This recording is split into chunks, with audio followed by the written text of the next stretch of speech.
And welcome back to more Sonic Generations. Last time, we defeated the Death Egg robot and explored Speed Highway as Classic Sonic. This time, we're heading back to Speed Highway as Modern Sonic.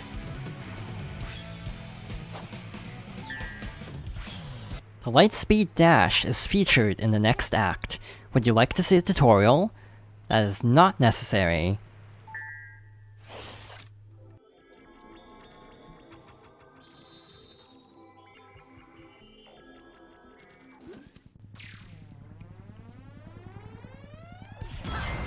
Alright, so this feels a lot more familiar if you've played Sonic Adventure, since we're now in 3D.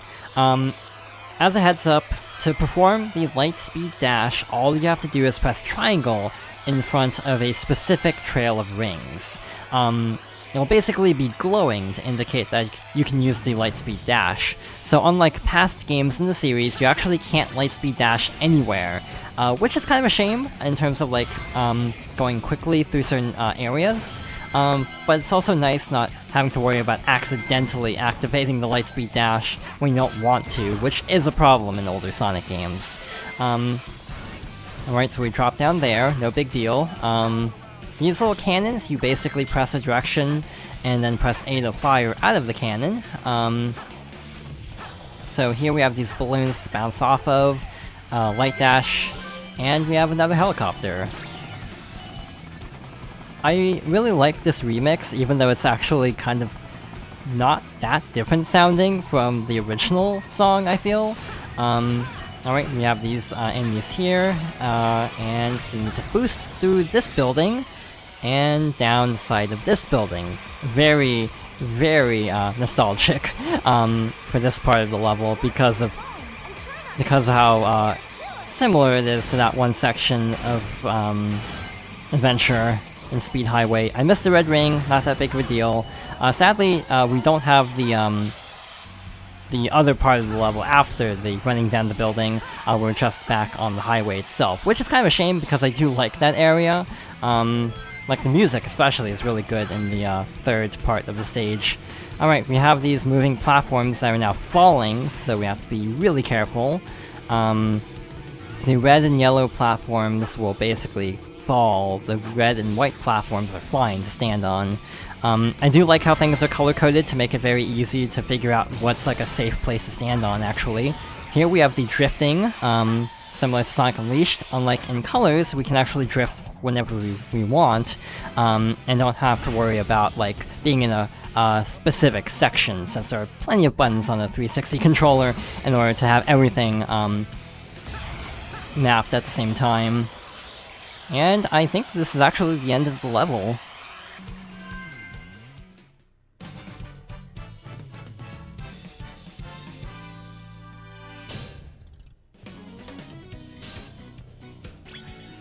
Honestly, that's a really fun level to go through.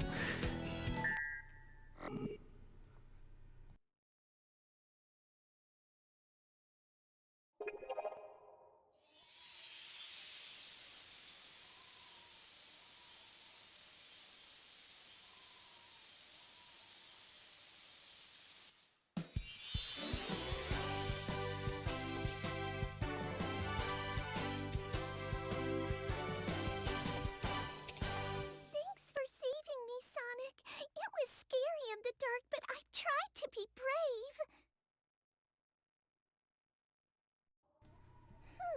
brave. Where are we? I told Mama I'd be right back when I left. You got Artwork 11, and got song Emerald Hill Zone from Sonic 2. Alright, next up is this area over here. So let's switch over to Classic Sonic, and see what this area is like.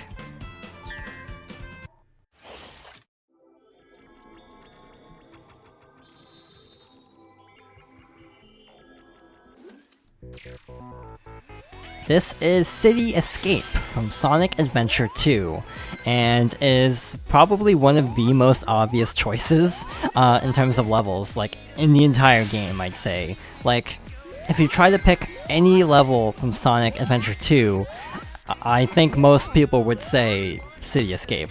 I feel like with Sonic Adventure 1, it's actually a little bit more debatable. Like, Emerald Coast is a very strong candidate for the level to represent Adventure 1, but yeah, with Adventure 2, it's kind of a given. It has to be City Escape, and this is honestly a really fun level. The remixes for both versions are actually pretty solid. And up here, we have the gun truck. It's a lot less scary in the side-scrolling section than in 3D, I'd say. And there it goes. So we have to quickly climb up here before the truck breaks the platforms. Then we probably have to take a lower route, if I'm not mistaken. There's one part coming up in the song where they basically auto-tune the vocals. This part. This is actually based on one of the multiplayer songs in Sonic 3. Without knowing that, it's kind of a weird artistic choice to change the song that much, but knowing it's a throwback, it's actually really clever. We have a red ring, barely got it actually. Another cool detail is there are wanted posters for Bean the Dynamite and Bark the Polar Bear. And I'm pretty sure there's like missing person posters for some of the other characters. So now we have a skateboard instead of like a snowboard like in the original. We have these little ramps to boost off of, like so, for a red ring. And here, another ramp. And at the top of this slope, we need to quickly keep moving. Here we have to very carefully platform up these as the scaffolding is breaking, which is honestly a really cool set piece. I feel like Generations kind of shows off kind of the difference in design mentality between classic and modern Sonic, where modern Sonic is almost more set piece based than like platforming based.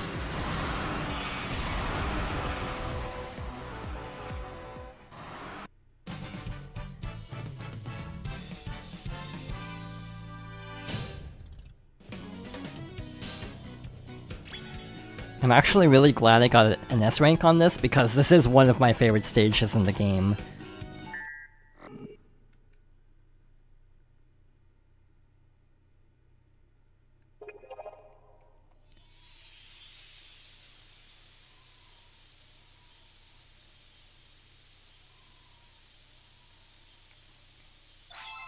You got artwork 12.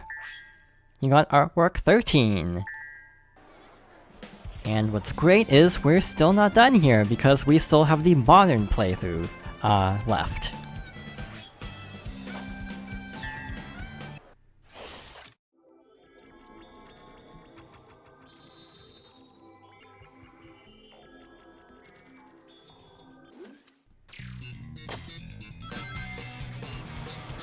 And more like in the original Sonic Adventure 2 battle, we now have a downhill snowboarding section.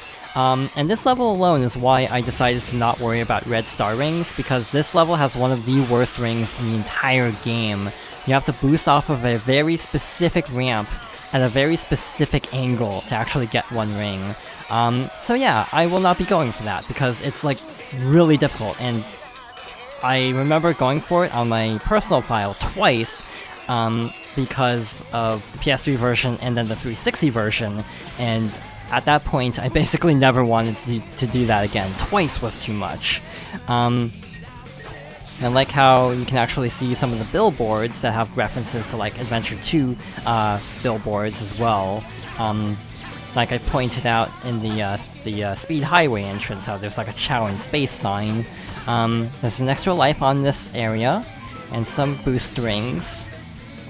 There is a bottomless pit over here.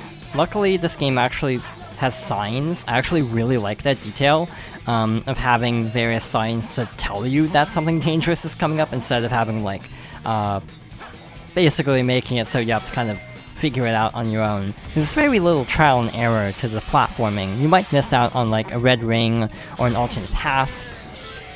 That building run is a lot less cool in this version because it's a lot shorter, but actually it's kind of nice being able to jump straight back into the action a lot faster because it's such a shorter section by comparison to the original.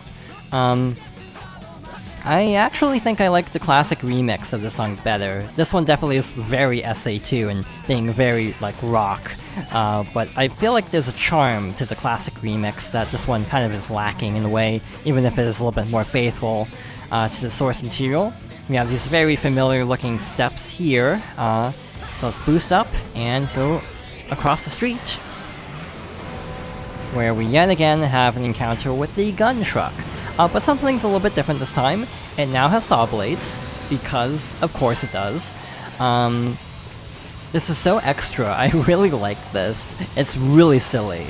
And definitely captures that kind of feeling of like, the first time you play this game, you have this sort of cool sequence where you're trying to escape it, but they definitely have to make it a lot more deadly, and this is a great way, even if it kind of feels a little bit over the top.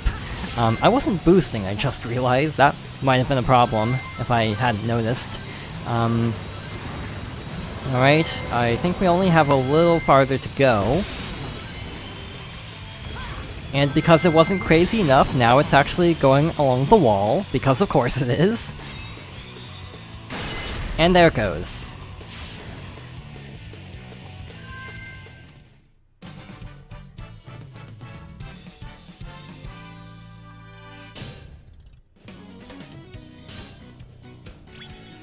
I know it's partially because I really like SA2, but I really like City Escape in this game.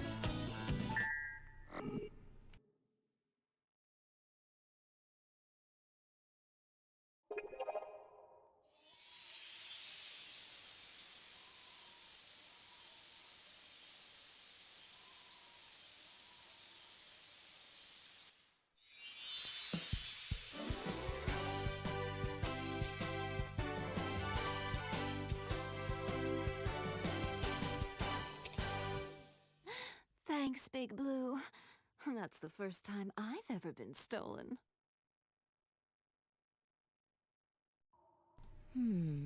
Who could have brought us here? And to what purpose? You got artwork 14. You got artwork 15. Alright, so we're done with City Escape, so let's head over here to see what this area is like. As usual, we're starting out with Classic Sonic's variant.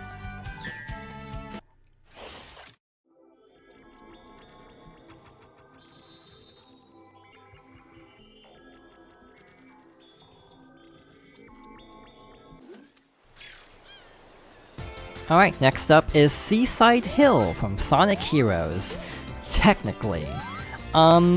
It's called Seaside Hill, even though it's kind of a mixture of both Seaside Hill and Ocean Palace, which I actually really like.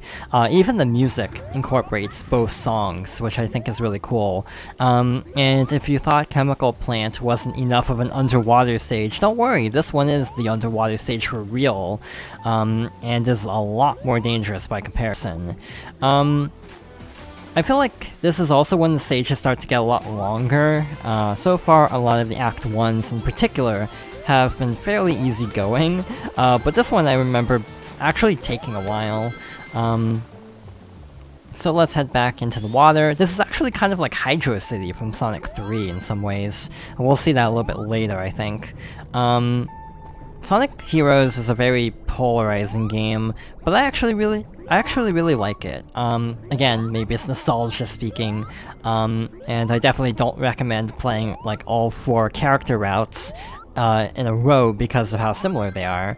But in general, I do think Sonic Heroes holds up fairly well, all things considered, even though I would play both of the adventure games before Heroes. We have a fish bounce there to make it up to here, and we have these very familiar looking cannons. And that one takes us to a red ring. There's invincibility up here, so let's pick this up and see what's next. Good thing I got that because of that spike. This is very pretty.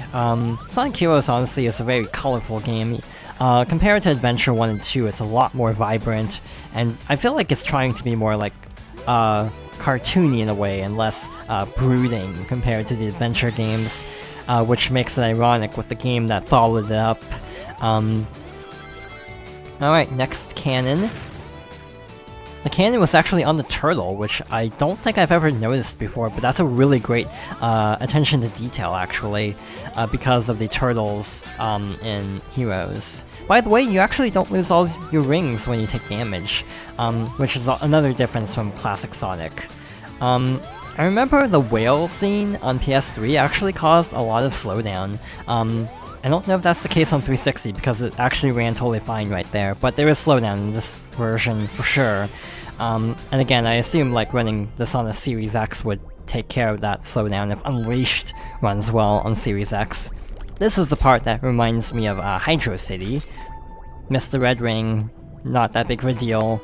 Also a little bit of like ocean... whatever the ocean level is in whatever the ocean level is in Sonic Rush. Wave Ocean is something else. I do not remember what that's called. We fell behind the giant crushing wheel, so we actually have to kind of wait this out, sadly. I'm not thinking this is going to be an S rank with how many rings we've lost. We have this little section here. Missed the red ring, sadly. But this should be the goal.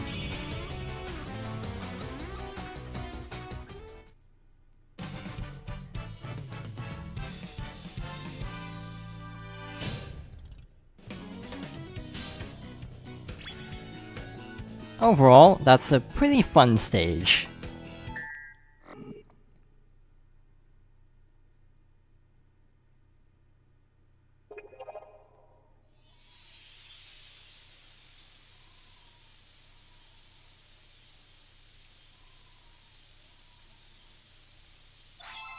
Got artwork 16. So I'm not sure if we actually have enough time to get through the next full act, so let's head over here and try another one of the side challenges. Since these are usually fairly short, we could probably get through one of these fairly easily. Aerial Paradise. Use warp points to make your way to the goal in the allotted time.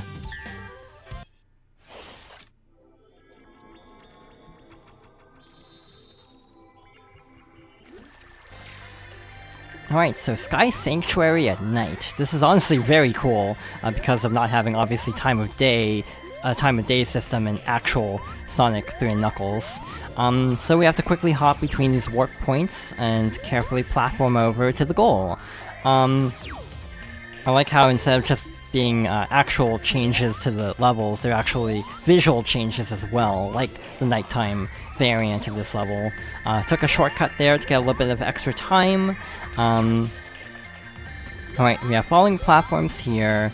So let's be careful and make our way through this area to the next warp. And from here, we need to write this down and probably drop down, I assume. We have another warp here. And let's spin dash across and make it to this. We have another checkpoint. This level's longer than I remember it being, actually. So at the top of this area, we have to carefully wait for the platform to cycle back around, jump across, and make it to the goal.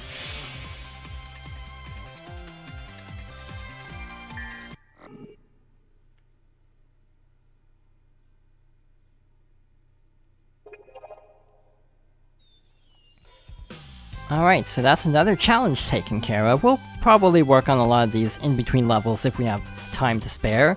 But next time we will head back to Seaside Hill for the Act 2 stage. So thank you for watching, and I hope you'll join me next time for more Sonic Generations.